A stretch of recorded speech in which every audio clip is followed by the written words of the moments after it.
Et c'est notre savoir-faire, c'est d'être curateur, précurseur sur ces nouvelles tendances, ces nouveaux marchés, ces nouvelles marques qui deviennent des futurs leaders mondiaux. Donne-nous des exemples. Donc, parmi les exemples on a les drones. Tu vois, c'est un marché qui a été initié il y a plusieurs années par un Français d'ailleurs qui était Parrot, qui avait lui plutôt fait le drone jouet. Et lors d'un voyage à Shenzhen, j'ai eu la chance de rencontrer le fondateur de DJI, qui était une petite start-up à l'époque à Shenzhen. Et là, t'es en quelle année, quoi? 2015, Ouais, 2016? c'est ça, dans ces années-là. Et je reviens à Paris et je dis à mes équipes, non, mais en fait, faut aller sur DJI. En fait, la boîte est incroyable. Le fondateur est un génie. Il a une vraie vision technologique sur le drone. C'est plus le drone jouet, c'est le drone pour produire du contenu, pour créer du contenu. On est au début de ces années d'Instagram, tout ça, où en fait on voit émerger justement plein de créateurs de contenu. Ils vont avoir besoin de nouveaux outils. Et le drone, c'est l'appareil photo volant.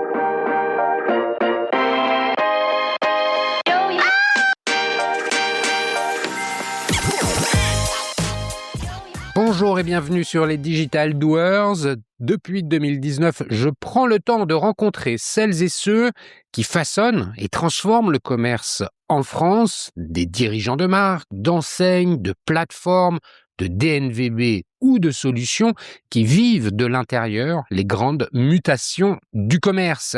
Ici, pas d'interview formatée, j'aime les conversations longues, franches et analytiques, celles qui permettent de prendre de la hauteur, de comprendre les choix stratégiques, les contraintes, les arbitrages et les convictions, que ce soit en mode one-to-one ou dans des formats thématiques. Nous parlons de distribution, de marché, de proposition de valeur, d'évolution des comportements d'achat, mais aussi de technologie et de solutions. Chaque semaine, je vous propose un nouvel épisode. Pour en être notifié, vous pouvez vous abonner à la plateforme d'écoute de votre choix.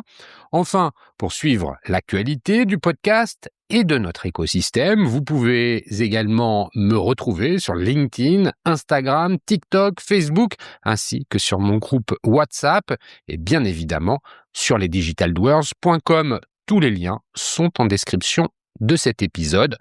Bonne écoute, toujours sans coupure. Dans le retail, on parle beaucoup d'expérience client, de data ou encore de performance commerciale, mais on s'arrête assez rarement sur une question qui est pourtant essentielle: d'où viennent réellement les produits que l'on met en rayon? Aujourd'hui, je vous propose un épisode un peu différent de ceux que vous avez l'habitude d'écouter.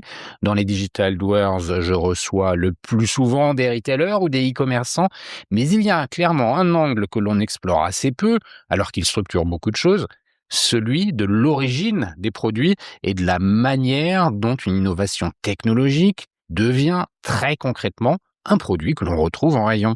Et c'est précisément le rôle de mon invité du jour. J'ai la chance aujourd'hui de recevoir Stéphane Bobo, fondateur du groupe Innovate. Innovate, c'est I-N-N-O-V 8 en anglais.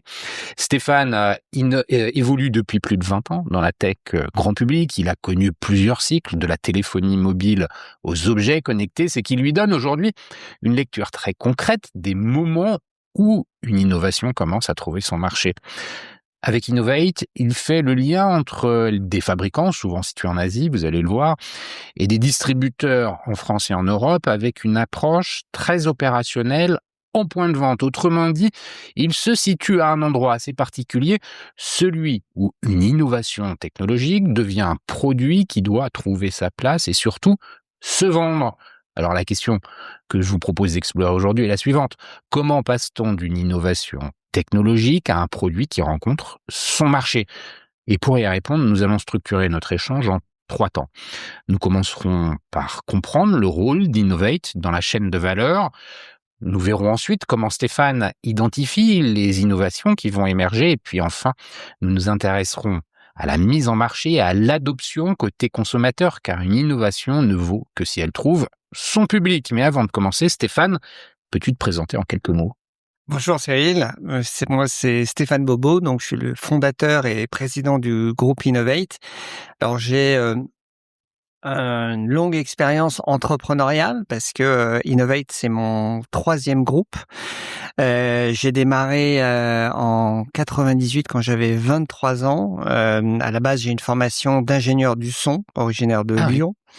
Et j'ai toujours été passionné par les nouvelles technologies et par la musique, et entre autres la musique électronique.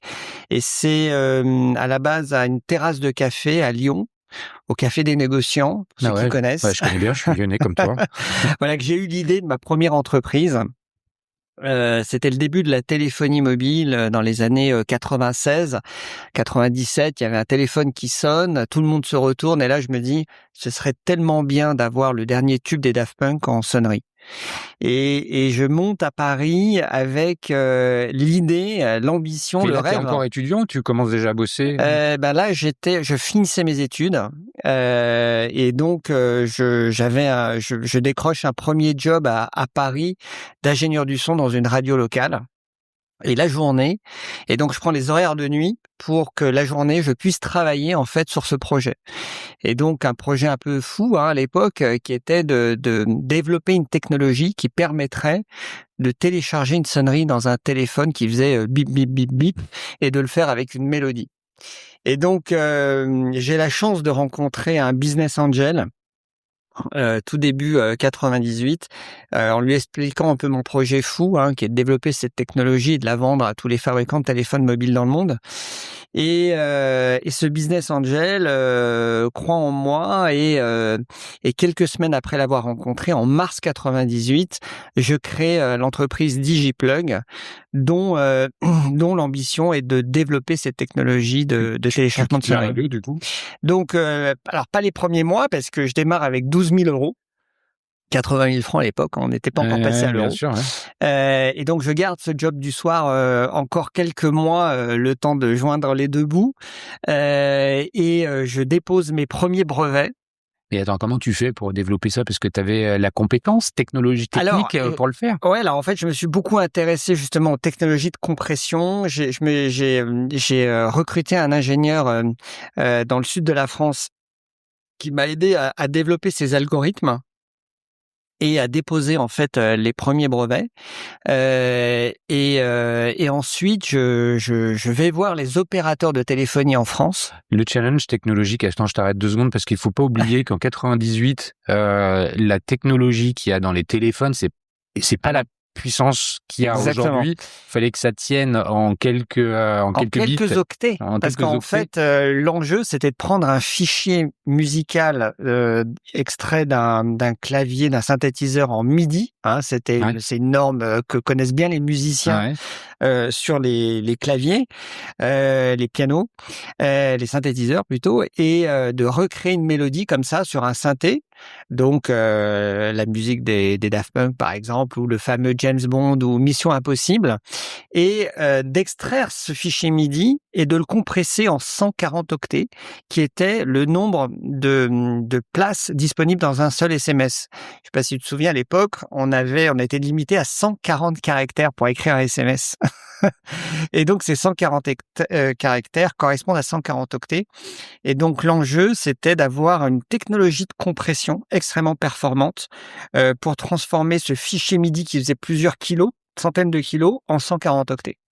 Mais c'est pour ça que je te pose la question, c'est que je savais bien qu'il y avait ce challenge-là et que on l'oublie. Ça paraît complètement préhistorique quand on raconte ça, mais 140 octets pour faire rentrer une musique, c'était une vraie performance, et c'est ce qui a fait que les opérateurs de téléphonie en France, lorsque je leur ai exposé mon projet, qui était de générer des revenus liés au téléchargement de sonnerie en embarquant cette technologie chez les fabricants, m'ont présenté très rapidement un grand nombre de fabricants français, puis européens, parce qu'il faut savoir que à l'époque, on a oublié, mais à l'époque, on fabriquait du téléphone mobile en France. Alcatel, toutes les Sagem, Philips même avait ses usines au Mans. Même des Japonais comme Mitsubishi pour les technologies GSM avaient leurs usines à Rennes. Donc la France était un berceau du GSM, et c'était ma chance à l'époque en tant que start-up de nouvelles technologies de pouvoir rencontrer des fabricants à quelques kilomètres de Paris, pour intégrer ce logiciel. Et c'est ce qui m'a aussi permis de réussir, parce que j'avais les opérateurs qui avaient un point important auprès de ces fabricants, qui les ont encouragés à intégrer ce logiciel. Et donc, en quelques années, ça allait très, très vite, hein. J'ai fourni cette technologie à la quasi-totalité des fabricants de téléphones mobiles dans le monde, à l'exception de Nokia, qui avait son propre logiciel. Mais tous les autres n'avaient pas développé une solution de téléchargement de sonnerie, et donc j'ai pu leur fournir ce logiciel qui a évolué avec les années, parce qu'au début c'était du bip bip bip bip, et puis ensuite j'ai intégré des fichiers MIDI, parce qu'on avait des composants dans le téléphone qui permettaient de recréer ce qu'on appelle de la polyphonie. Donc il y avait des accords, et donc c'est enrichi au fur et à mesure des années. Et j'ai cédé cette première entreprise en 2002 à un groupe japonais qui faisait globalement la même chose, mais sur le marché japonais, sur les technologies iMode à l'époque. Ouais. Et ce groupe japonais, le marché japonais était énorme, hein, sur les services de sonnerie, ils étaient très en avance sur les jeux sur mobile et ainsi de suite. Et ben voulait montrer qu'ils étaient aussi capables de s'internationaliser en Europe, et donc ils m'ont approché en 2002 pour acheter ma première entreprise, une trentaine de millions d'euros à l'époque. En août, 4 ans après l'avoir ans, lancé. ouais. Ah ouais, Wow. en 4 ans, en août 2002. Moi, j'avais 27 ans après. Voilà. Et donc, ça a été une première aventure. Il y avait beaucoup de monde dans ton entreprise quand tu la vends. Alors, j'avais moi ce business angel, hein, c'est grâce à lui que j'ai eu la chance de démarrer et qui m'a fait ce prêt pour démarrer. Et puis après, j'avais fait rentrer aussi 2 fonds de capital risque, AXA, et j'étais parmi les des premiers investissements d'AXA Private Equity dans les années 99, hein, un an après à peu près la création. Et donc voilà, j'avais aussi des co-actionnaires dans cette entreprise. Et voilà, donc j'ai cédé 4 ans après. J'ai accompagné les Japonais pendant 1 an. On a fait une introduction en bourse du groupe japonais au Nasdaq, qui est donc la cotation japonaise, qui a été une aventure pour moi assez exceptionnelle, de vivre cette introduction en bourse. Comment on vit ces choses-là quand on a 27 ans? T'as l'impression d'être un extraterrestre par rapport à tes copains quand ton entourage, comment ça se passe? C'est l'impression que c'est une fusée, quoi.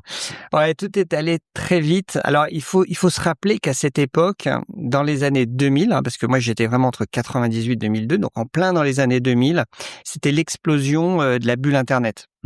Donc moi, j'étais sur un sujet qui était le téléphone portable, mais à côté, il y avait eu une explosion de création de valeur et puis d'effondrement de cette bulle Internet des années 2000. Donc à côté de moi, il y avait énormément d'entreprises qui levaient énormément d'argent sur les dot-com à l'époque. J'ai participé à cette aventure. Ouais, voilà. Donc c'est vrai que finalement, moi, j'avais pas levé beaucoup d'argent pour l'époque. J'avais démarré donc avec pas grand chose. J'ai dû lever pour l'entreprise au total sur les 4 années 3 millions d'euros. C'est beaucoup quand même. 3 millions d'euros, on était à quoi, 15 millions de francs? Ouais, exactement. Ouais. Donc pour l'époque, c'était beaucoup. Mais en même temps, pas tant que ça par rapport à des dizaines de millions d'euros qui sont levés, voire beaucoup plus sur les dot-com, sur Internet. Et donc, en fait, j'ai eu une approche plutôt prudente, parce que j'avais même certains investisseurs qui m'avaient encouragé à lever beaucoup plus d'argent à l'époque, et moi, j'en avais pas l'utilité, en fait. Donc, j'ai levé juste ce qu'il me fallait pour financer ma R&D, parce qu'on est monté avec une équipe d'une 40aine de personnes. Et donc, voilà, c'était pour financer mes développements, et les cycles de revenus étaient un peu longs, parce que lorsque j'intégrais la technologie, il fallait plusieurs trimestres avant que les téléphones soient fabriqués, et puis ensuite avant que je touche des royalties sur chaque téléphone fabriqué. Ok. Voilà, donc première aventure entrepreneuriale, c'était extrêmement dense, cette expérience avec le Japon. Pourquoi tu la revends? Parce que c'est parce que les Japonais te disent tiens, je suis intéressé, Ouais, il y a une opportunité qui se présente à je suis toi. approché par des Japonais. Je vois l'intérêt de créer un leader mondial, en fait, de dire je vais couvrir les technologies japonaises qui sont les meilleures sur les réseaux avec l'iMode. Le marché américain sur le CDMA, nous on était en GSM, et les Japonais avait une technologie compatible avec les États-Unis que moi j'avais pas. Et donc je me disais, ensemble, on va créer un leader mondial en fait. Voilà. OK. Et donc c'est plutôt l'ambition de se dire, ok, je vais poursuivre l'aventure avec un acteur industriel plutôt qu'avec des financiers et de créer une technologie qui deviendra une technologie mondiale. Quand 4 ans après avoir lancé, à 27 ans, tu revends, qu'est-ce que tu as appris? Qu'est-ce que tu retiens et qui va te servir par la suite? Déjà que la technologie va très vite, qu'il faut, comprendre les évolutions un peu, sociétales. C'est-à-dire que finalement le succès de cette première entreprise repose sur l'envie des gens de personnaliser leur téléphone. C'est que la sonnerie, les grands industriels n'avaient pas forcément vu cette technologie parce qu'ils n'avaient pas forcément senti l'attrait pour les consommateurs d'avoir un service de personnalisation du téléphone parce que c'était un peu un reflet de soi. La sonnerie, ça représentait un peu l'état d'esprit de la personne à l'époque. Maintenant, tout le monde est en mode silence. Mais à l'époque, la sonnerie, c'était un des éléments un peu d'identification. Et c'est d'avoir un peu décelé justement cette attente du consommateur sur des produits qui lui parlent. Après ça, Donc deuxième aventure, je quitte 1 an après mon lock-up le groupe japonais. Je mets en place l'équipe de management en Europe et je décide de créer une deuxième entreprise en 2003, fin 2003, qui s'appelle ModLabs. ModLabs, ça voulait dire Mobile on Demand. Créer des téléphones mobiles sur mesure. Donc, au-delà de la sonnerie, de dire la nouvelle personnalisation que va attendre le consommateur, c'est d'avoir un produit qui lui ressemble et pas simplement une sonnerie qui lui ressemble. Et donc là, je m'attaque à un autre sujet qui est le hardware. Être capable de fabriquer des téléphones à la demande.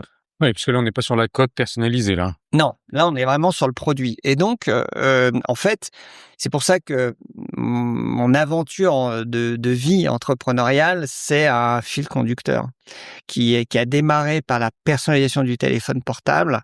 Et puis, on verra qu'il continue maintenant, enfin, qui a continué sur la fabrication de téléphones à la demande, avec cette deuxième entreprise qui est ModLabs.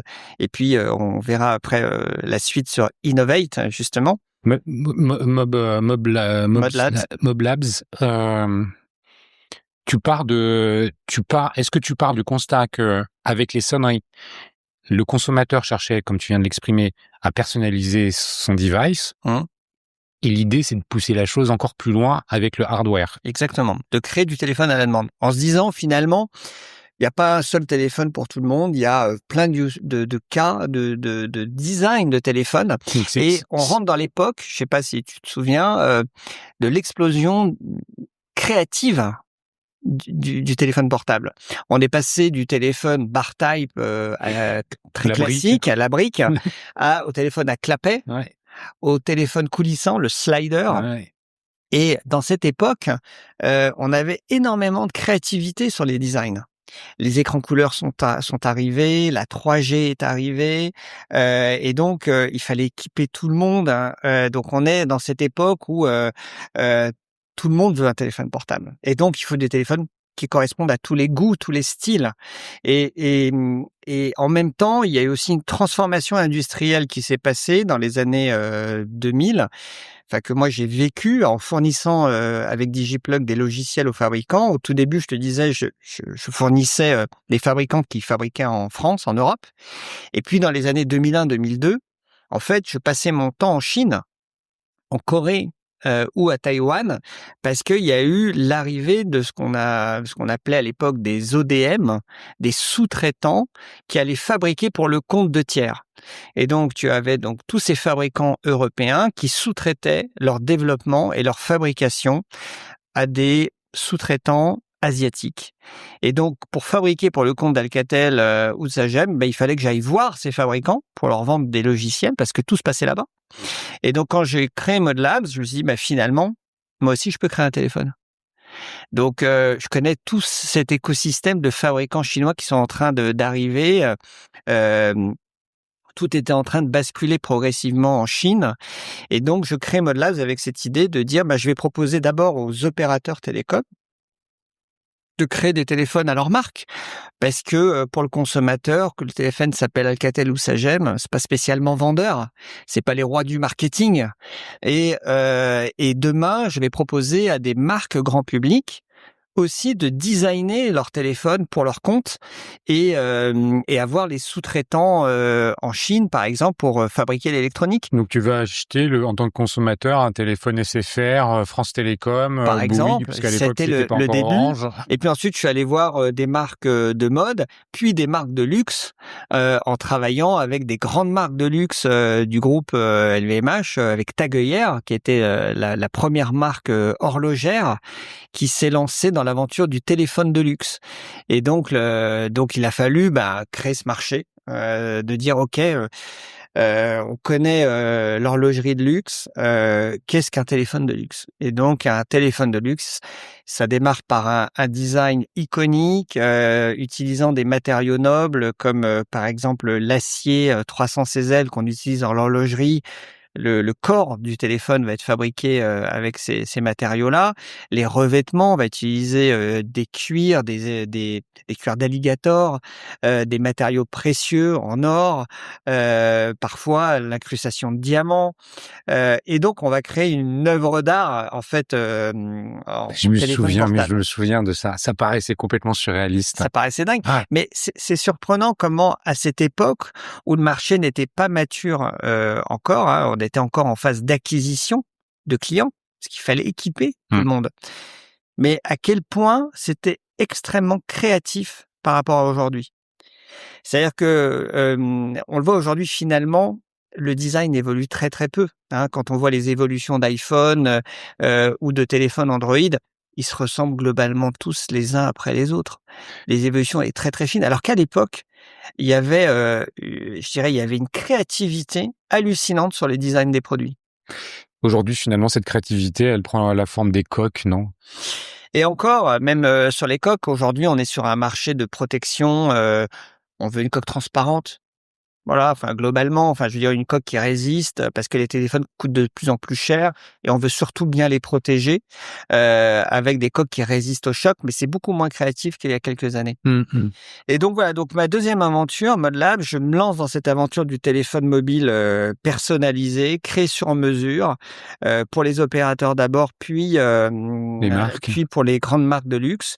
Et je crée deux sociétés, une vraiment dédiée mass market, opérateurs et accessoires de téléphone, et puis une autre téléphone de luxe, marché très niche, d'aller vendre dans des réseaux horlogers, pas dans des réseaux télécoms. Parce qu'on vend pas un téléphone à 3 500 € comme on vend un téléphone à 200 € dans le grand public. Et donc, il y a toute une expérience retail à créer. Et j'ai énormément appris, et entre autres, ce que je fais aujourd'hui chez Innovate, j'ai beaucoup appris de cette expérience de création de téléphones de luxe parce que il faut apprendre à recréer une expérience en magasin. Parce que pour vendre un produit technologique à plus de 3 500 €, quand le marché à l'époque, c'était des produits à 200-300 €, il faut raconter une belle histoire en magasin, il faut avoir une belle expérience, une belle formation des équipes et surtout, dans un magasin horloger, c'est pas des magasins qui ont l'habitude de vendre des produits tech. Et c'est ça, il faut adapter le discours des vendeurs, Exactement, les donc il y avait un former. vrai sujet sur la formation, sur le storytelling autour du produit, sur le service aussi, parce qu'on avait aussi développé un service de conciergerie 24 heures sur 24 et ainsi de suite, donc pour avoir une vraie expérience de luxe. Donc c'était une expérience incroyable, c'est une entreprise qui s'est développée très rapidement. En 2004, je faisais une vingtaine de millions d'euros. En 2006, plus de 150 millions. J'ai coté l'entreprise en bourse en 2006. J'avais 31 ans à l'époque. J'avais jamais fait une IPO. C'était une première pour moi de faire une introduction en bourse à Paris. J'ai levé pas mal de sous, une 60aine de millions d'euros. pour poursuivre le développement. J'ai connu des phases aussi compliquées parce que tu pourrais dire c'est super, tout lui sourit, mais on a eu aussi des phases compliquées. 2008, je me rappelle, a été une année très compliquée avec la crise financière où le cours de bourse s'est effondré, certains marchés se sont fermés et ainsi de suite. Donc il a fallu que je réorganise l'entreprise. Et puis finalement, pour poursuivre le développement, avec ces deux marchés bien séparés, un marché grand public et un marché vraiment téléphone de luxe. Et j'ai cédé cette deuxième entreprise en 2011.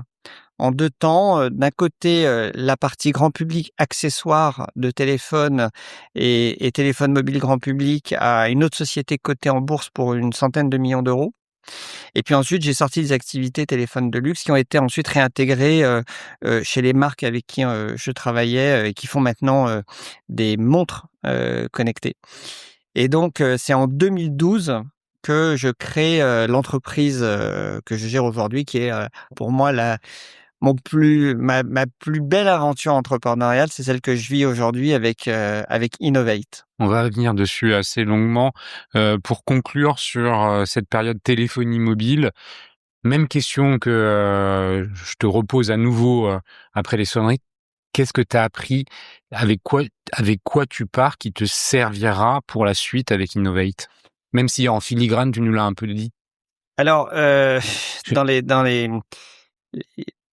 je dirais que c'est la transformation de l'écosystème industriel, hein, qui a basculé de l'Europe en Asie, de voir cette dynamique industrielle qui est en train de se mettre en place en Chine, que j'ai vécu durant ces années-là, où on est parti d'une désindustrialisation en France et en Europe. Donc, l'importance de la Chine. Et puis ensuite, l'expérience retail. Comment on recrée de l'expérience retail, en fait. Et apprendre à vendre du téléphone de luxe, c'est vrai que c'était un challenge incroyable. Parce qu'il faut savoir qu'on a ouvert 50 pays pour vendre ces téléphones de luxe dans une sélection de 500 horlogers joailliers triés sur le volet, qui étaient capables d'adresser cette clientèle très, très exclusive, hein, très pointue, très exigeante. Et donc j'ai beaucoup appris de cette expérience client, du training, de l'accompagnement sur ces nouvelles expériences de vente.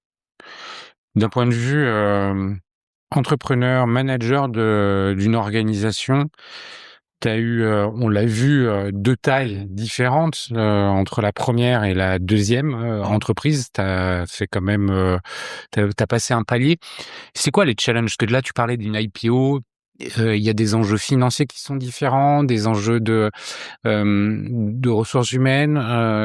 Comment Oui, enfin, chaque typologie d'entreprise, entre Digiplug, qui était une petite PME, une start-up, très innovante, qui devait être très agile, et un groupe coté en bourse. C'est 2 organisations très différentes. Je pense que ce qui est important, c'est d'anticiper ces dynamiques de croissance et de structurer avec des équipes qui sont au début un peu surdimensionnées et qui vont, parce que, faut savoir que dans ces dynamiques-là, les entreprises progressent plus vite que la compétence des équipes. Donc, il faut qu'elles soient surdimensionnées au départ, parce que la croissance va trop vite. Et donc, il faut avoir dès le départ, alors des personnes où on se dirait non mais là ils sont trop calibrés par rapport à la taille de la boîte. Ouais, mais dans 1 an, dans 2 ans, l'entreprise elle sera là. Et je pense que c'est d'anticiper la bonne organisation très vite au départ, pour pas se faire déborder par la croissance et qu'ensuite on soit complètement désorganisé. Donc j'ai toujours fait très attention à la structuration des équipes et avoir le bon niveau de management et d'organisation pour absorber en fait les rythmes de croissance. Parce qu'en plus de l'innovation, de la connaissance retail du marché, tu as une autre casquette, un autre savoir-faire qui est celui de gérer l'hypercroissance, parce que les chiffres que tu nous donnes, c'est aussi des chiffres, quand tu fais x2 d'une année sur l'autre. Alors, je te rassure, enfin, ça s'apprend pas à l'école, hein. Non, mais c'est pour ça que je te pose la question, en fait. Comment qu'est-ce que tu as appris en tant qu'entrepreneur dans tes différentes organisations? Parce que je conçois que ce soit pas exactement la même chose. Surtout pour un ingénieur du son qui a pas dû apprendre ça, à l'école. Oui, en fait, souvent, je dis quand tu es entrepreneur, tu as le droit de te tromper, mais pas 2 fois du même sujet. Donc tu dois apprendre très vite de tes erreurs pour les corriger. Et donc, tu as le droit à l'erreur, hein. Enfin, je dirais que tu peux pas, enfin, si tu veux, le parcours, c'est jamais une longue ligne droite ou ascendante. Il y a toujours des à-coups, il y a des chemins parfois sinueux. Ce qu'il faut, c'est pas perdre la vision et le cap de là où on veut aller. Mais il faut être capable de s'adapter très vite, de se transformer très vite. Donc, si tu veux, dans ce parcours entrepreneurial, il faut arriver à se doter de la bonne organisation et passer du temps justement à avoir les bons profils, une structure un comité de direction solide. Moi, tu vois, aujourd'hui chez Innovate, j'ai un comité de direction qui travaille avec moi depuis 20 ans, qui m'a accompagné dans mes différents projets, donc on se connaît par cœur. Moi, je suis extrêmement reconnaissant et respectueux de leur professionnalisme et de leur engagement à mes côtés. Depuis des années, c'est des grands professionnels et ça va beaucoup plus vite quand tu as une équipe voilà, soudée, De performante. confiance, ouais. Tout à fait. 2012, donc tu quittes la téléphonie mobile, Alors, tu crées Innovate. 2020, 2000, oui, tout à fait, 2012, novembre 2012, je crée Innovate, mais avec toujours un lien sur la téléphonie. Parce que le lien, c'est le téléphone qui est devenu un smartphone. Ça Et a donc, tout changé, ça. ça a tout changé. Et donc, c'est là où je me dis, on rentre dans une nouvelle ère qui est la télécommande universelle. Ce smartphone, c'est une télécommande universelle. Et donc, on télécharge des applications et on va pouvoir piloter tout un tas de produits connectés. Et donc, quand je crée Innovate, la vision de départ, c'est la maison du futur. Voilà. De se dire que demain, on aura une maison connectée et que grâce à notre smartphone, on va pouvoir piloter, superviser tous ces produits connectés qui vont nous entourer. Voilà. Et donc ça, c'est l'idée de départ de la création d'Innovate, c'est la démocratisation des produits connectés. Ça, c'est l'idée de départ. Si là, on est en 2026, tu pitches comment Innovate? Je l'ai fait un peu en introduction. En fait, cette introduction, je l'ai rédigée parce que on a eu une discussion avant et c'est ce que j'ai compris. Mais si, avec tes mots, tu devais décrire Innovate mieux que ce que j'ai fait en essayant de retranscrire le plus fidèlement possible tes propos. Alors, je dirais que la vision, en tout cas le pitch d'Innovate, c'est démocratiser la maison du futur. Le rêve que j'ai, c'est cette maison connectée, autonome énergétiquement et assistée grâce à la robotique intelligente.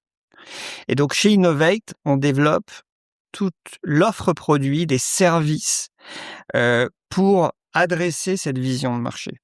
Comment avoir le meilleur de la technologie dans la maison de demain? Et donc, comment cette maison de demain qui sera équipée avec plein de produits connectés sera aussi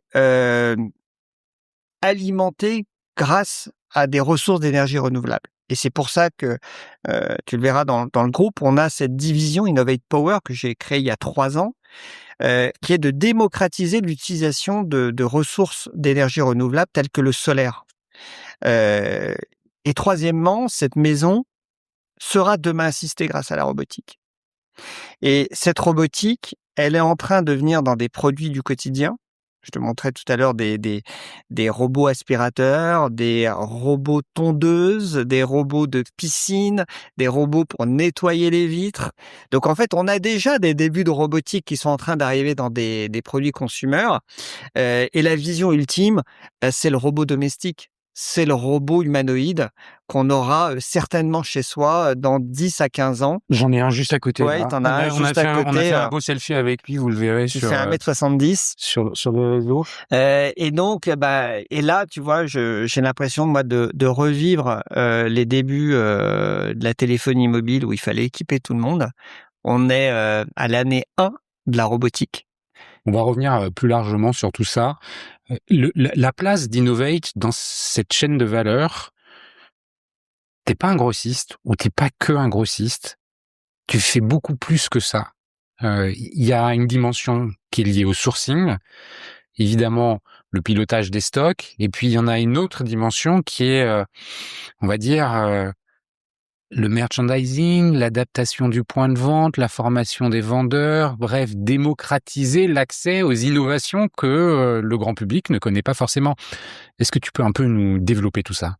Alors, c'est vrai qu'on est dans une partie de notre métier, un distributeur de nouvelle génération, un distributeur à valeur ajoutée, qui se contente pas juste d'apporter et de distribuer des produits, qui consiste à créer des nouveaux marchés, à identifier des nouveaux segments, des relais de croissance pour permettre à nos clients distributeurs, donc nos clients, c'est en effet toutes les enseignes que tu connais, des enseignes de retail, qui sont les grands réseaux de surface spécialisées, Fnac, Darty, Boulanger, ED, enfin voilà les Electrodépôt, les Leclerc, voilà, les opérateurs télécoms, les grandes surfaces de bricolage, partout où en fait il y a des spécificités d'offres produits qui sont de plus en plus technologiques. C'est intéressant de voir en effet un exemple par exemple dans la GSB. Dans le bricolage, il y a de plus en plus d'équipements technologiques qui rentrent dans leur rayon. On parlait des tondeuses, ouais, voilà. par exemple, ou les caméras connectées. C'est aussi dans une enseigne comme ça où tu vas dire, tiens, je pourrais installer moi-même ma caméra. T'as plus besoin d'un installateur. Pour quelques dizaines d'euros aujourd'hui, centaines d'euros, tu peux avoir des caméras connectées ultra performantes que tu peux installer toi-même. T'as plus besoin d'attendre le mot domotique a été banni parce que c'est extrêmement compliqué. Aujourd'hui, en fait, nous, on rend ces technologies accessibles au grand public en choisissant justement les marques, les produits qui sont plug and play, facile à installer pour le consommateur. Ouais, mais c'est ça en fait ta force, c'est te dire, moi je sais aller voir en Asie qui fabrique quoi, identifier les innovations technologiques en me disant celle-là ou celle-ci, elles peuvent avoir un écho sur le marché français et européen. Et c'est notre savoir-faire, c'est d'être curateur, précurseur sur ces nouvelles tendances, ces nouveaux marchés, ces nouvelles marques qui deviennent des futurs leaders mondiaux. Donne-nous des exemples. Donc parmi les exemples on a les drones. Tu vois, c'est un marché qui a été initié il y a plusieurs années par un Français d'ailleurs qui était Parrot. Qui avait lui plutôt fait le drone jouet. Et lors d'un voyage à Shenzhen, j'ai eu la chance de rencontrer le fondateur de DJI, qui était une petite start-up à l'époque à Shenzhen. Et là, t'es en quelle année, quoi, 2015, 2016? Ouais, c'est ça, dans ces années-là. Et je reviens à Paris et je dis à mes équipes, non mais en fait, faut aller sur DJI. En fait, la boîte est incroyable. Le fondateur est un génie. Il a une vraie vision technologique sur le drone. C'est plus le drone jouet, c'est le drone pour produire du contenu, pour créer du contenu. Et on est au début de ces années d'Instagram, tout ça, où en fait on voit émerger justement plein de créateurs de contenu. Ils vont avoir besoin de nouveaux outils. Et le drone, c'est l'appareil photo volant. En fait, on va pouvoir faire des vues incroyables. L'appareil photo et la caméra, quoi. Voilà. Et il y avait à l'époque aussi GoPro qui était dans ces action cam. Et là, je vois DJI arriver, je me dis mais c'est le marché de demain. Et donc, on a basculé très vite sur DJI. On est devenu leur partenaire historique. Aujourd'hui, On est le distributeur exclusif pour tout le réseau sur le marché consumer électronique avec DJI. C'est un groupe qui maintenant fait plus de 80% de part de marché dans le monde sur les drones. Hein. C'est près de 14 milliards d'euros DJI. Donc c'est énorme. Et à la fois ils nous ont confié depuis 3 ans le segment professionnel. Qui est d'arriver à développer des nouveaux usages du drone dans plein de marchés professionnels, les pompiers, dans le secteur de la construction, pour faire de la supervision topographique avec des relevés extrêmement précis, le secteur de l'énergie par exemple, pour pouvoir superviser des centrales solaires au sol et détecter un panneau défectueux. Donc il y a des use cases dans tous les sujets avec du drone professionnel. Voilà, donc c'est un des exemples de marques qu'on a décelé très tôt. Une autre d'ailleurs qui était d'actualité parce qu'il y a eu le marathon de Paris il y a pas longtemps, sur hier. lequel Hier, on peut le dire, on enregistre le 13 avril. et donc les écouteurs par conduction osseuse de la marque Shox qu'on a démocratisé il y a 10 ans. On les a fait rentrer en France et il a fallu créer toute l'expérience retail en magasin. C'est une nouvelle technologie. C'est un écouteur qui ne bloque plus le tympan, mais qui se met au niveau de la tempe par conduction osseuse, qui permet d'écouter de la musique, de prendre des appels et donc qui est très plébiscité par les coureurs. Comme ça, quand on court, on peut entendre son environnement et donc c'est beaucoup plus sécurisant parce qu'on entend les voitures, on entend si on court avec quelqu'un, on peut lui parler et en même temps écouter sa musique ou prendre un appel. Et donc, au marathon, là, tout le monde est équipé de Shox 10 ans après.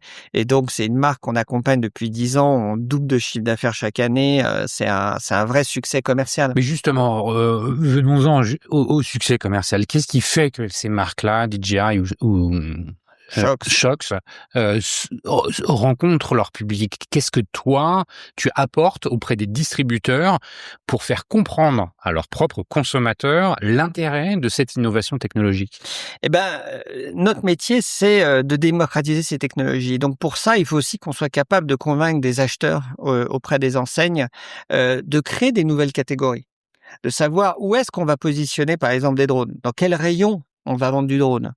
Il se trouve qu'on les a placés à côté du rayon photo parce que plus naturellement au départ, pour faire émerger justement ces nouveaux usages, on s'est dit que le segment le plus proche du drone, c'était le segment de la photo.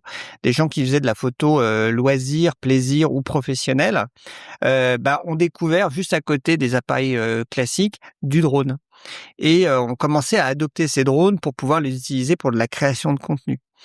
Et donc voilà, en fait, un de notre travail souvent qui est important, qui est d'expliquer aux enseignes quels sont les nouveaux marchés qui vont émerger, quelles sont les marques qui sont les plus crédibles, les plus pertinentes pour aller démocratiser ces nouveaux marchés. Cet exercice-là, il est compliqué avec les distributeurs, leur dire voilà, moi je pense que ce produit-là, ça va être un futur marché. Il y a un segment de marché qui s'ouvre avec cette typologie de produits et on va vous accompagner là-dedans. Est-ce que c'est compliqué de faire évoluer parce que ils sont très concentrés sur ce qu'ils connaissent et quand on vient apporter quelque chose de nouveau, il y a un risque potentiel qui est perçu dans la tête du distributeur. Tout à fait, tu as raison, c'est un vrai enjeu parce que des exemples comme celui-là, je peux t'en donner des dizaines de produits qu'on a fait émerger comme les robots aspirateurs connectés avec Roborock par exemple, où je parlais des caméras. On a énormément de produits comme ça. Là, plus récemment, on va lancer les lunettes connectées. Alors, en parlera. Pour information, je me trouve dans les bureaux d'Innovate. Stéphane m'a fait faire le tour du showroom, donc j'ai vu tous les produits qui sont distribués par Innovate et effectivement, tous ceux que tu cites, c'est ceux que tu m'as montré tout à l'heure. Et juste avant qu'on commence à enregistrer, je lui lis l'introduction que vous avez tous entendue. Il me dit, tu sais, avec les nouvelles lunettes, dorénavant, tu n'auras même plus besoin de ton ordinateur, tu vas lire sur les parois de la lunette, sur le verre des lunettes directement. Ah bon? Et il m'a tout de suite mis les lunettes sur le nez et j'ai pu lire à la mode prompteur le contenu qui m'était présenté. Voilà, donc ça, c'est tout des nouveaux marchés sur lesquels Innovate se doit de démocratiser auprès de ses enseignes. Et donc, en effet, il y a un enjeu de leur expliquer le potentiel, la pertinence, parce qu'au début, c'est tout petit marché. Il faut aller adresser des nouveaux utilisateurs qui sont souvent des early adopters. Donc, et en même temps, pour que ces marchés réussissent, il faut créer de l'expérience en magasin. Donc, il faut de l'espace. Et souvent, on démarre par de la vente en ligne. Donc, en disant, on va vous démontrer qu'il y a déjà un intérêt client en démarrant sur les marketplaces, souvent de ces enseignes, parce qu'elles ont toutes aujourd'hui des marketplaces, qui est aussi un des moyens assez rapides, assez faciles pour tester l'appétence des consommateurs. Et puis, dès lors qu'on arrive à démontrer les premières ventes, on voit rapidement l'impact que ça peut avoir en retail pour négocier ensuite des espaces en retail. Et toi qui gères le flux de vente sur les marketplaces, ou tu demandes aux fabricants de le faire pour toi? Alors, nous, aujourd'hui, souvent, les fabricants avec qui on travaille gèrent leurs ventes sur leur site internet, voire sur Amazon. Ouais. Parce que ce sont des choses qui sont assez facilement gérables pour eux de Chine, pour justement avoir cette traction commerciale. Et une marque qui réussit, c'est une marque qui a su déjà convaincre online qu'il y avait une appétence des consommateurs. Et une fois qu'il y a cette appétence qui est démarrée online, là, on peut travailler sur le offline, et parce que le offline coûte très cher. Mais c'est la boutique coûte cher. Mais c'est ce que j'allais te dire. En fait, là, où est quel est l'œuf de la poule ou la poule ou de l'œuf? Parce que quand tu vas voir les distributeurs, il faut les convaincre. Les convaincre, ça veut dire qu'aussi les marques que tu veux présenter aux distributeurs doivent te suivre dans la démarche. On parlait d'investissement marketing, de communication. Il faut faire connaître le produit. C'est pas que un rayon nouveau dans un magasin. Écoute, pour tout te dire, j'ai fait Vie ma vie avec les distributeurs en 2014, quand j'ai créé quelques années, 2 ans après avoir créé Innovate. J'ai ouvert des boutiques. J'ai ouvert 17 boutiques qui s'appellent... Pour le compte des distributeurs. Non, en propre, pour avoir un laboratoire que j'ai gardé entre 2014 et 2018. Pourquoi? Parce que, justement, j'avais en face de moi des distributeurs qui n'étaient pas très ouverts aux innovations technologiques. Et donc, j'ai dit, écoutez, j'ai profité de la cession des boutiques de Funhouse qui étaient en train de fermer à l'époque, à Réseau de téléphonie. Et donc, il y avait, je sais plus, 250 boutiques. J'en ai sélectionné 17 en disant, je vais me mettre dans la peau du distributeur. Je vais avoir un réseau de magasins et je vais pouvoir tester la vente de ces produits pour les convaincre qu'il y a un vrai attrait des consommateurs. Et donc, c'est ce que j'ai fait pendant 4 ans. Ça m'a coûté cher parce que le retail, ça coûte cher, puis c'est un métier. Et donc, avec beaucoup d'humilité, j'ai essayé de toucher du doigt le métier de mes clients, qui est d'opérer un réseau de magasins avec une centaine de vendeurs. Et mes vendeurs étaient des super ambassadeurs, des experts de la vente de produits connectés. Alors, dans les boutiques Leak à l'époque, tu pouvais voir voler des drones dans le magasin. Tu avais des vendeurs qui se déplaçaient sur des smartboards. Il y avait des lampes, des ampoules connectées. Il y avait tout dans la boutique. C'était vraiment concours l'épine dans la boutique. Et mais en tout cas, je pense que ça a aidé à stimuler les grandes enseignes d'ouvrir des rayons pour faire émerger ces innovations. Et lorsque le marché a commencé à être mature, j'ai arrêté les boutiques pour pas être en concurrence avec mes clients. Et donc, j'ai gardé que la partie marketplace de Leak, justement pour pouvoir tester maintenant des produits sur leur marketplace. Et une fois que les performances de vente sont convaincantes ou rassurantes, on travaille avec eux sur le déploiement dans leurs rayons, de savoir dans quel rayon ces produits vont s'inscrire. C'est plus que juste dans un rayon, c'est aussi des corners, c'est une scénographie, c'est un accompagnement. Je te donne l'exemple de choc sur les écouteurs. Si je te laisse le produit dans une boîte, il y a 10 ans, impossible de comprendre à quoi sert le produit. Tu vois un truc qui passe derrière la nuque, qui se met sur la tempe. Je veux dire, c'est quoi comme produit? Et donc, on a mis en place des démonstrateurs avec des produits en libre usage, avec des animateurs le week-end qui pouvaient faire tester ces produits auprès du consommateur. Et on y allait magasin par magasin, mais vraiment parce qu'il y a rien de pire qu'un produit qui se vend pas en rayon. C'est horrible. Donc là, tu apportes la preuve que c'est pas un gadget, le produit, qui Exactement. vient Et qu'il y a une vraie appétence consommateur. et qui a une appétence. Qu'est-ce qui finance ces corners, ces vendeurs en Alors, point de vente? souvent, c'est les marques avec qui on travaille. On leur explique la stratégie qu'on veut mettre en place. On leur demande de financer ou de cofinancer ces déploiements. Donc, c'est un budget. On leur fait un budget. Il y a toujours un business plan qui est corrélatif en disant, ben voilà, l'idée, c'est d'arriver à faire tant de ventes par semaine, par magasin, pour financer tel dispositif. Et puis ensuite, si ça fonctionne, on va étendre sur 5, 10, 15, 20, 100 magasins. Et donc, on construit en fait ce plan de déploiement. Ça, ce plan de déploiement que tu construis, que tu exécutes et qui est donc financé par les marques, est-il accompagné par un plan de communication, de marketing, d'acquisition, quelque chose de plus traditionnel pour faire connaître la marque? Oui, alors il faut voir que aujourd'hui, toutes les marques, depuis 10 ans, je dirais, commencent à avoir une très bonne expertise marketing online. Et donc, toutes ces marques aujourd'hui, les basiques, c'est de commencer sur l'influence. L'influence sur les réseaux sociaux. Avoir des micro-influenceurs d'abord, dans le domaine du sport par exemple, qui vont porter les produits, qui vont en parler sur les réseaux. La presse spécialisée, pareil. Et donc, d'avoir ce marketing online. Et donc, il y a plein de marques dans notre showroom. T'as jamais vu une pub télé sur ces marques-là. Et pourtant, elles sont déjà plébiscitées par le consommateur. Oui, je te parlais justement de la tondeuse qui était une marque inconnue. Tu me dis, bah non, mais ça y est, c'est le leader. C'est déjà numéro 1, Navimo, Segway. Et en fait, il y a énormément de ce travail de fond que les marques ont bien compris, qui est de travailler très en amont, avant la distribution en retail, déjà l'influence. De telle sorte à ce qu'on va rentrer en magasin, il y a déjà une notoriété, les produits sont déjà connus du grand public, en fait. Et ça, c'est orchestré directement par eux ou est-ce que c'est conjointement monté avec toi? On travaille avec elles sur ces sujets-là. Là, par exemple, on va lancer une marque très innovante sur les exosquelettes, qui est un tout nouveau marché. Tu vois, est-ce que l'exosquelette dans le domaine du sport, pour avoir plus de performance, monter plus haut, plus vite, escalader, ainsi de suite, faire du vélo, donc avec des exosquelettes, avec la marque Hypershell qu'on lance en France.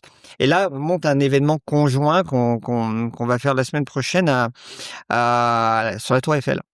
Voilà. Et donc, on va faire expérimenter de monter des marches de la Tour Eiffel avec un exosquelette. Et donc, ça, typiquement, c'est un travail qu'on fait avec la marque, d'identifier le bon événement, les bons influenceurs, d'inviter tous nos clients, des consommateurs à expérimenter ces produits avant de les lancer commercialement. Là, on vient d'évoquer le point de vente, enfin comment faire en sorte que l'innovation technologique soit adoptée par un plus grand nombre de consommateurs. On a un peu parlé du sourcing, on va y revenir. Entre les deux, il y a la distribution. Ce que j'ai retenu des échanges quand on a préparé l'enregistrement, c'est que la data joue un rôle clé. Oui, en fait, il y a une vraie révolution aussi sur ce métier de distributeur. Le métier du distributeur à l'ancienne, qui consistait à être distributeur d'une marque, à acheter les stocks et puis ensuite il doit se débrouiller pour les vendre, c'est fini. Aujourd'hui, c'est un métier qui est énormément processé. Nous, notre métier, c'est d'accélérer, de fluidifier la montée en puissance de ces nouvelles catégories de produits. Et pour ça, on n'a plus le droit à l'erreur, on n'a pas le droit d'être en rupture de stock, on n'a pas le droit d'être en surstock non plus chez nos clients. Et donc, il faut avoir le bon produit au bon moment avec la juste quantité et être capable de le réapprovisionner régulièrement. Et donc, pour ça, il faut beaucoup de data. Donc, nous, on a en effet intégré énormément de data scientists On a développé nos propres algorithmes d'analyse de vendabilité des produits pour calculer nos besoins de réapprovisionnement automatique. Et donc aujourd'hui, ça c'est une expérience sur plus de 10 ans de data, d'analyse, de vente en fonction aussi de la saisonnalité, des périodes d'événements, des périodes de soldes, les périodes creuses, la météo. Il y a énormément d'informations qui Selon vont les secteurs, influer. c'est différent en plus. Exactement. Et donc, on enrichit en permanence pour fluidifier ces stocks. Donc la donnée, la source de la donnée, c'est quoi? C'est le passage en caisse? C'est le passage en caisse. C'est le sell-out. Donc, c'est à partir de cette donnée, de savoir le stock disponible dans le magasin, le stock disponible chez nous, le délai de réapprovisionnement chez le fournisseur, qu'on va construire en fait un flow d'approvisionnement. C'est ce que moi j'appelle la smart supply, la supply chain intelligente, qui va te permettre de calculer au mieux tes besoins de stock de la source jusqu'au client final. T'es interfacé avec le SI du distributeur? Tout à fait. Ouais, c'est ça. Ouais.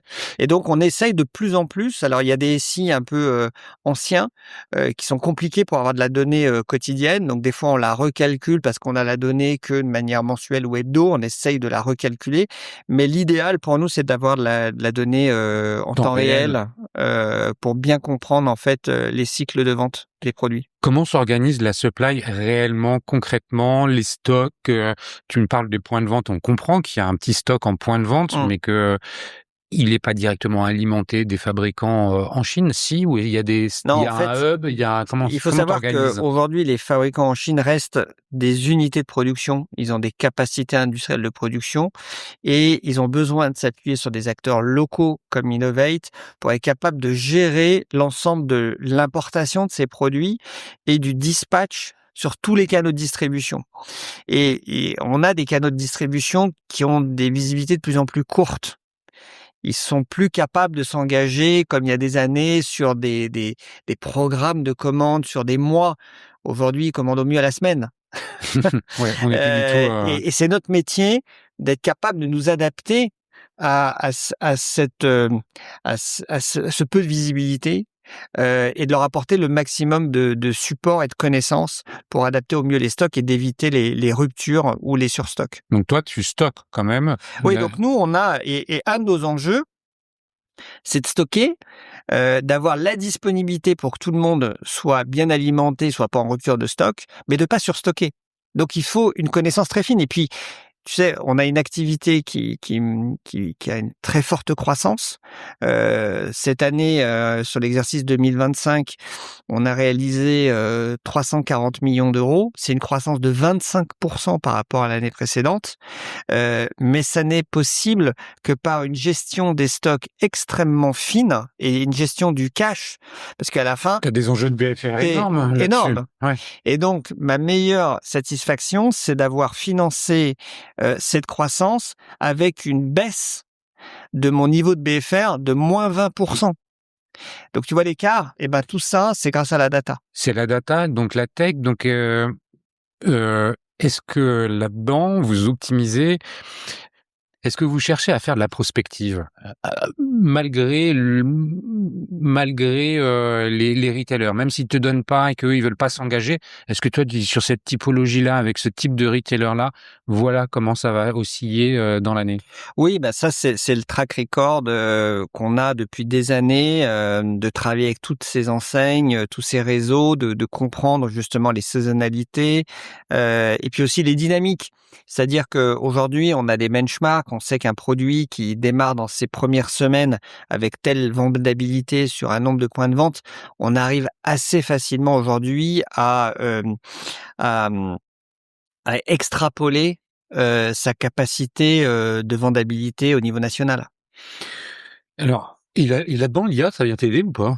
Oui, on a de plus en plus, justement, quand je te parlais de ces algorithmes sur la smart supply, en fait, on a développé nos propres algorithmes qui sont aujourd'hui boostés par l'IA, parce qu'on peut arriver dans des niveaux de détail sur des milliers de références de manière beaucoup plus rapide que ce qu'on se faisait avant.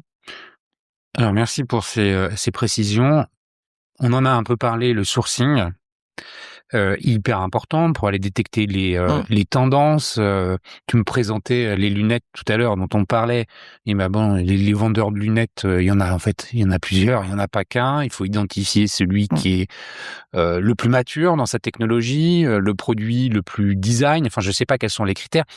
Concrètement, comment tu fais? Est-ce que ça veut dire que tu passes la moitié de ta vie en Chine? Comment tu fais? Alors, non, même si j'y vais très fréquemment, mais on a aussi des équipes sur place, hein. On a une quinzaine de personnes entre Hong Kong et Shenzhen. On fait Alors, régulièrement. pour ceux qui savent pas, c'est le cœur de la tech en Chine. Hein, Ouais, tout à fait. Shenzhen, c'est devenu vraiment. Avant, on disait que c'était l'usine du monde. Aujourd'hui, c'est le centre d'innovation du monde. C'est impressionnant. Et en effet, on y va avec mes équipes assez régulièrement, de voir des partenaires. On en a de plus en plus qui viennent nous voir. Ouais, c'est ce que j'avais posé comme question. Également. Et donc, et puis on a les grands événements internationaux comme le CES de Las Vegas, qui reste un moment fort aussi de l'innovation du consumer électronique, sur lequel on voit aussi beaucoup de choses, on rencontre beaucoup de monde. Mais je dirais que c'est souvent à Shenzhen où on découvre beaucoup de startups, beaucoup de nouvelles marques, hein, des fois des marques qu'on suit pendant des années avant de lancer. C'est-à-dire on pense qu'ils sont sur un sujet intéressant, mais ils sont pas encore matures. Le marché est pas encore là, parce que l'un des enjeux, c'est d'avoir justement cette innovation au bon moment pour la démocratiser. Il faut pas être trop tôt sur un marché ni trop tard. Il faut arriver au bon point d'inflexion où on sent que le marché est prêt à se démocratiser. C'est le cas de les lunettes connectées? On pense que cette année va être un bon démarrage pour le marché de la lunette connectée. Et donc, on annonce cette semaine le lancement de la marque Rokid, qui est une marque de Shenzhen extrêmement avancée. Ça fait des années qu'on la suit. La nouvelle génération de lunettes qu'ils nous ont présentées nous a convaincus sur le niveau de maturité technologique et industrielle. Et donc on va les accompagner dans les premiers pas dans la distribution de ces produits en France. Ces produits dont tu parles de produits chinois. Il y a que la Chine aujourd'hui quand on parle d'innovation technologique pour la grande consommation. Il y a nulle part ailleurs. Écoute, je t'avoue que depuis 10 ans, j'ai pas trouvé beaucoup de marques très très pertinentes en Europe ou aux États-Unis. Il y a quelques exceptions, mais elles deviennent de plus en plus rares, malheureusement. Aujourd'hui, on a une dynamique d'innovation en Chine qui est dingue, qui est vraiment dingue, avec un nombre de créations de nouvelles marques. La Chine a su créer, je dirais, en 20 ans, un écosystème industriel qui n'a pas d'égal dans le monde. En termes de berceau industriel, mais maintenant aussi de berceau technologique. C'est-à-dire qu'on a un nombre d'ingénieurs. Il faut savoir, est-ce que tu sais combien on produit d'ingénieurs en France Aucune idée. chaque année? Aucune idée. J'ai une idée. On en produit 50 000. Ouais. Est-ce que tu sais combien ils sont produits en Chine avec toutes les universités de technologie? C'est quoi? C'est 100 fois plus? C'est 6 millions. 6 millions. Voilà. Donc, on est aussi face à un sujet de Est-ce qu'il faudrait pas taille. comparer l'Europe avec la Chine à ce moment-là? Oui, mais bien sûr, mais l'échelle, elle reste malgré tout, si tu veux, dingue entre ce qui se passe en Europe ou aux États-Unis par rapport à la Chine. Aux États-Unis, je crois que c'est 1,6 million. Voilà, donc on a quand même un effet de taille qui est dingue. Et il se trouve que la technologie, elle est en Chine. Ce que j'ai bien aimé dans les discussions que j'ai pu avoir avec toi, c'est que tu dis mais finalement il faut arrêter de se dire on va copier les Chinois, parce que c'est de ça dont on parle aujourd'hui. C'est même plus de avant on disait les Chinois nous copient, maintenant c'est nous qui allons les copier ou qui allons faire revenir en Europe des productions. Si je me trompe pas, hein, pour toi c'est complètement utopique que de vouloir faire ça. C'est ce que j'avais retenu. Je me trompe ou pas? Alors, Ça dépend. Ça dépend. Tu vois, par exemple, je te donne l'exemple des accessoires de téléphone. Ouais, mais c'était pour t'amener là-dessus. Donc là, on a depuis 2019, on a décidé de montrer aussi l'exemple en disant, on va aussi relocaliser certains produits en France et montrer qu'on arrive à les produire au même prix que la Chine. Et donc, on l'a fait pour des coques de téléphone avec la marque Movit, où aujourd'hui, c'est 40% des ventes de nos coques de téléphone qui sont produites en France. On fait travailler 3 usines. Ça a été de longue haleine. C'était compliqué, mais c'était une vraie volonté que j'avais et puis de l'entreprise de faire cette relocalisation. Donc on y est arrivé. Maintenant, on a installé cette production en France qui représente 40% de nos volumes. On l'a fait également pour un chargeur made in France avec une innovation française avec Arkema. Voilà, je l'ai sous le les chargeur yeux, français qui a une grande particularité. qui utilise un plastique 100% biosourcé. Et donc l'enjeu, c'était de démontrer qu'il était aussi on était capable de produire des produits éco-responsables, mais innovants, avec une matière qui est une première dans les produits de Ça consumer s'appelle électronique. plastique, mais ce n'est pas du C'est un pétrole, plastique hein. biosourcé. Il y a 0% J- de j- pétrole dans la fabrication de ce Je plastique. l'ai dans Il est dans les à mains. base d'huile de ricin. Et il est vendu à 29,90 € au même prix qu'un chargeur made in China. Donc, il est possible de reproduire en France des produits de grande consommation. C'est comme un travail de longue haleine. On a beaucoup investi pour pouvoir le faire. Ça reste compliqué. Mais ce que tu racontes, c'est parce que tu as mis de l'innovation. En l'occurrence, l'innovation, elle n'est pas dans le chargeur, parce que un chargeur, c'est un chargeur. Elle est dans le plastique. Dans la Qui matière. n'est plus du plastique, dans la Exactement. matière. Exactement. Et donc, c'est ça, philosophiquement, la philosophie avec laquelle tu dis oui, on peut rapatrier, mais il faut pas le faire n'importe comment. Ouais. Apportons de l'innovation. Exactement. Comme tu viens de le prouver. Il faut innover et apporter notre singularité. C'est-à-dire que nous, on est beaucoup plus sensibles sur les sujets d'éco-responsabilité et d'écologie. Ils le sont moins en Chine ou aux États-Unis. Faisons-le avec un angle, avec un prisme qui nous est propre, sur lequel on peut justement défendre ces innovations-là. C'est ce que j'ai fait avec ce produit-là. Donc, il est encore possible de relocaliser. Sur le consumer électronique, c'est très compliqué parce qu'on n'a plus l'écosystème industriel. Et c'est ça qui est le plus dur, en fait, c'est que même si aujourd'hui on voulait reproduire certains produits de consumer électronique, on devrait quasiment se fournir à plus de 80% de composants chinois. Et donc, à la fin, on se retrouve à avoir des ateliers d'assemblage, ce qui n'est pas le plus valorisant. Et donc, l'un des chemins qu'on imagine pour l'avenir, et c'est ce que j'ambitionne sur la robotique humanoïde, parce que on a donc dans cette division professionnelle Innovate Power créé une division pour la robotique. On a signé un partenariat stratégique avec la société Unity Robotics, qui est le leader mondial sur les robots humanoïdes aujourd'hui, et sur un partenariat pas simplement de distribution de ces robots, mais surtout de co-développement de ces robots. C'est-à-dire que les Chinois nous fournissent ces plateformes hardware, toute l'électronique, à nous à développer l'intelligence de ces robots pour leur créer ce que j'appelle un cerveau français. Mais j'adore cette image. Voilà, il faut espérer qu'ils se mettent pas en grève. Mais en tout cas, l'ambition, c'est de leur créer ce cerveau français, c'est-à-dire toutes les briques logicielles leur permettant de devenir progressivement autonomes, avec des logiciels en travaillant main dans la main avec des universités, avec le secteur académique, parce qu'il faut savoir qu'on a des professeurs incroyables. Moi, depuis que je travaille sur ce sujet, je rencontre énormément d'universitaires, de professeurs qui ont des expertises depuis 20 ans dans la robotique humanoïde. On a énormément de technologies, de logiciels. Et donc, il faut arriver à coopérer pour les exploiter dans des usages technologiques actuels. Et donc, on a des startups aussi, un très grand nombre de startups, parce qu'on est reconnu pour nos ingénieurs. Oui, bien sûr. On est reconnu sur l'IA. On a vu l'émergence de Mistral AI. On voit aujourd'hui Yann Lequin qui lance sa start-up sur les world models. Donc on voit qu'il y a cette dynamique aussi d'ingénierie de logiciels, et c'est là où il faut qu'on le fasse valoir en créant de nouvelles coopérations, hardware chinois, software français, pour créer de nouvelles interdépendances avec la Chine, sans chercher à l'autonomie à 100% de toute la chaîne de valeur. C'est quoi pour un peu conclure notre échange, c'est quoi la suite pour Innovate? C'est justement aller plus loin dans cette direction-là avec le soft dans les robots humanoïdes ou dans d'autres types de robots? Parce que l'humanoïde, c'est celui qu'on voit le plus facilement, mais il doit y en avoir plein d'autres.